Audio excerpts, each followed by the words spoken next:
Takot ka ba sa math? Ito, meron tayong i-differentiate yung prime numbers tsaka composite numbers. Dapat pag-effort tayo ng konti sa pagtanda ng mga terms na ginagamit natin sa math.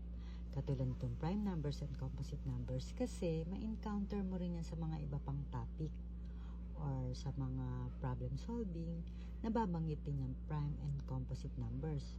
Pag hindi mo siya matatandaan, hindi mo rin masasagot yung problem. So, madali lang naman siya.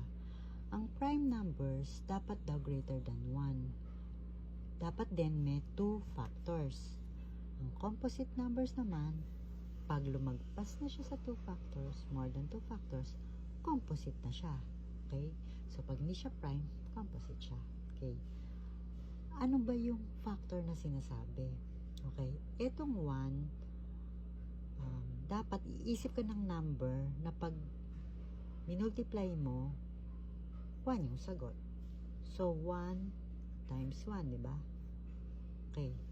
So, ang factors ng 1, 1 lang. Hindi mo na isusulat ng 2 beses yung 1 kasi 1 lang. So, ang 2 naman, 1 times 2. So, 1 and 2 ang factors niya. So, ito isa lang yung factors niya. Isa lang yung factors niya. Isa lang yung factor niya. Ito, dalawa yung factors niya. So, sa 3 naman, 1 times 3. Okay? So, 1 and 3. So, 2 factors. Ang 4, 1 times 4, tsaka 2 times 2. So, ang factors niya ay 1, 2, isang beses mo na susulat, tsaka 4.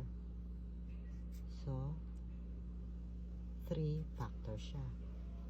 Ang 5, 1 times 5.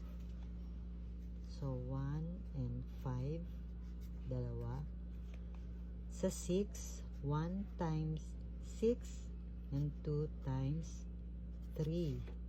So, 1, 2, 3, 6. Ilan siya? 4.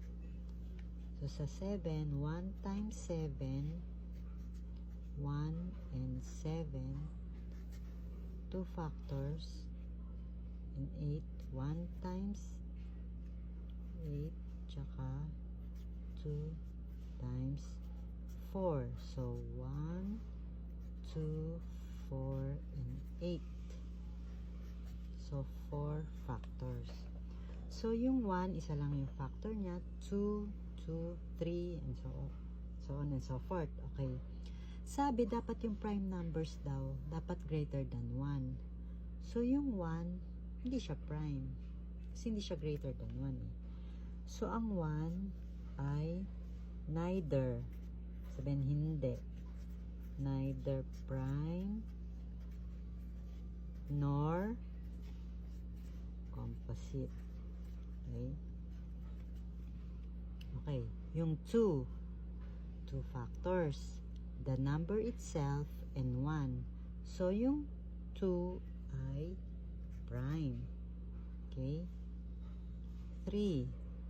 The number itself and 1. Tapos, 2 factors. Greater than 1 naman. So, prime. Ang 4,